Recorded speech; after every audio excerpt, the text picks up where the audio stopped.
menjadi kompeten di bidang kita itu tidak hanya menguasai pekerjaan kita, tapi kita juga harus bisa menyajikan, mengerjakan pekerjaan kita itu sesuai dengan 5 dimensi kompetensi tadi.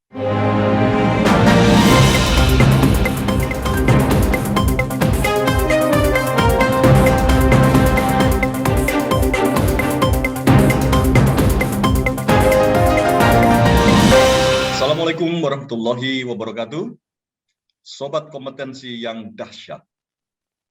Ketemu lagi di channel ini, channel yang peduli pada masa depan Anda.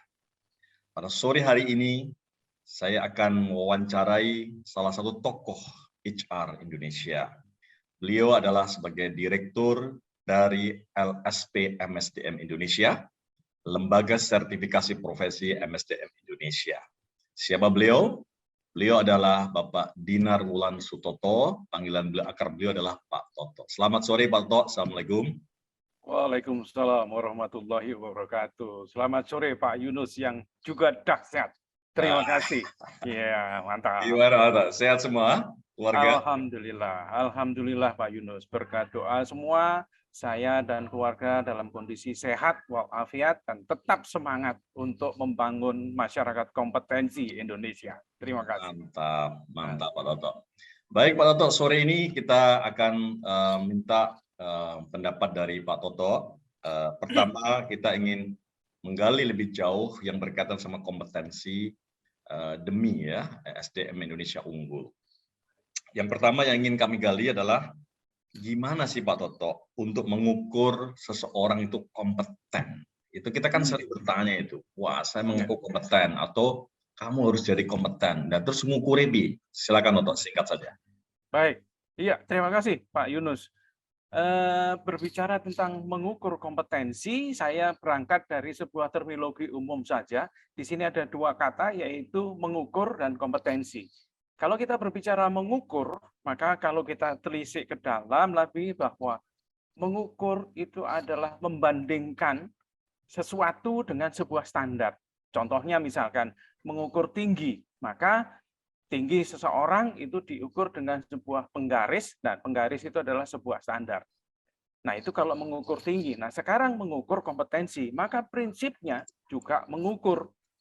Mengukur terhadap standar seperti apa, yaitu terhadap sebuah kemampuan kerja yang mencakup aspek knowledge, skill, dan attitude yang relevan dengan pelaksanaan tugas maupun syarat jabatan yang telah ditetapkan sesuai dengan ketentuan yang berlaku.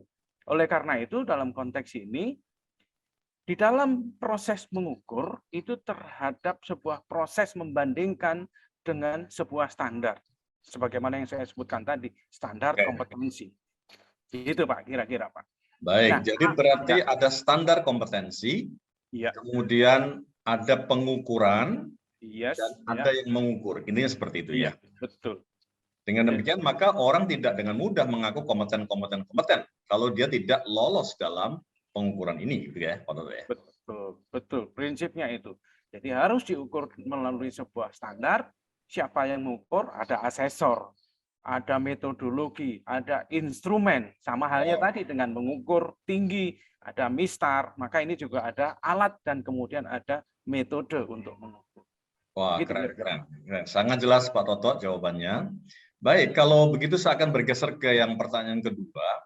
Kita sering mengenal kompetensi itu dari satu dimensi saja. Padahal tahapan-tahapan dimensi dalam kompetensi itu bisa bertahap ya. Nah, Pak Toto, tolong jelaskan kepada para sobat kompetensi di seluruh Indonesia ini, dimensi kompetensi itu seperti apa dan tahapannya seperti apa? Baik, terima kasih. Teman-teman pemerhati kompetensi, saya awali ini dengan dua hal penting yang harus kita perhatikan ketika mengukur kompetensi.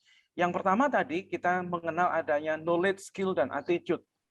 Di dalam terminologi mengukur kompetensi itu disebut sebagai komponen kompetensi. Jadi KSA, knowledge, skill, attitude. Komponen kompetensi. Yang kedua adalah tadi Pak Yunus sudah sampaikan adanya dimensi kompetensi.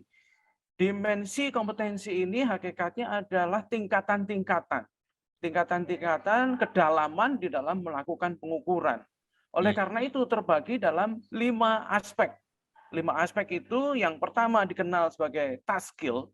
Jadi yang namanya kompeten itu dia mampu melakukan tugas yang sifatnya single job atau tugas-tugas individu. Contohnya misalkan kita ambil contoh saja berdagang bakso. Maka yang disebut dengan single job atau task skill itu adalah mencuci mangkok.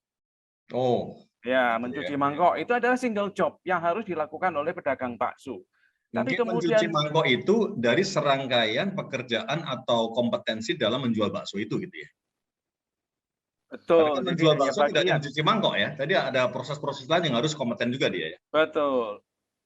Kemudian dimensi yang kedua lebih tinggi lagi yaitu task management skill, yaitu merangkai serangkaian tugas. Jadi tadi pedagang bakso, selain dia harus bisa mencuci mangkok sebagai task skill, maka ketika task management skill dia juga harus bisa meracik, dia harus bisa menyajikan, dia harus bisa menambah bumbu dan seterusnya. Menjadi satu kesatuan tugas dalam berdagang semangkok bakso. Nah, itulah disebut sebagai task management skill. Jadi gabungan dari task skill yang sifatnya single atau tunggal. Kemudian level yang lebih tinggi lagi yaitu contingency management skill. Nah, di dalam contingency management skill ini mulai dikenal adanya tugas-tugas atau pekerjaan-pekerjaan yang ditantang untuk menampilkan sebuah keterampilan tertentu. Misalkan ini, pada saat berdagang bakso tadi, antrian dari pembeli itu membeludak.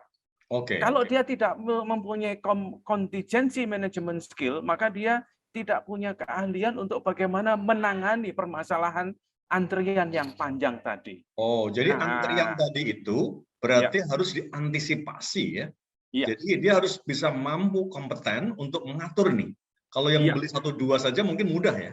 Betul. Suruh menunggu sebentar. Tapi kalau antrinya panjang ini bisa membuat bagaimana dia harus tetap memuaskan pelanggannya. Kira-kira gitu ya. Betul. Sehingga kemudian contingency management skill bisa diibaratkan sebagai kemampuan untuk menyelesaikan masalah yang dihadapi ketika dia berdagang bakso. Itulah tingkatan ketiga yang harus dipahami oleh seorang yang menyatakan dirinya kompeten.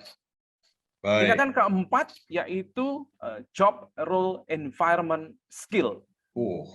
Nah, ini terkait dengan ketentuan-ketentuan ikutan yang harus diketahui oleh si pelaku. Contoh lagi sebagai pedagang bakso. Maka dia harus mengetahui dan mengikuti prosedur tentang kesehatan. Contohnya ini. Tentang kesehatan, bagaimana menciptakan makanan yang higienis, tidak ada lalat dan seterusnya. Artinya dia peduli dengan kebersihan lingkungannya. Tidak membuang sampah sembarangan, tidak menyajikan makanan dengan merokok dan seterusnya. Itu adalah job role environment skill yang harus dikuasai oleh seseorang ketika dinyatakan dia kompeten. Jadi melakukan pekerjaan sehari-hari saja tidak cukup sebagai orang yang kompeten, tapi harus ditambah lagi ini tingkatan yang lebih tinggi yaitu tadi job role environment skill. Jadi tahu tentang regulasi-regulasi tentang makanan sehat, menjaga lingkungan bersih dan sehat, dan seterusnya terkait dengan proses di sekitaran dia ketika melakukan berdagang bakso tadi. Itulah sebagai seorang pedagang bakso yang kompeten untuk menyajikan makanan bakso. Kira-kira itu sebuah contoh. Kelima yang terakhir adalah masih ada yang kelima ternyata ya. Masih transfer skill. Transfer skill.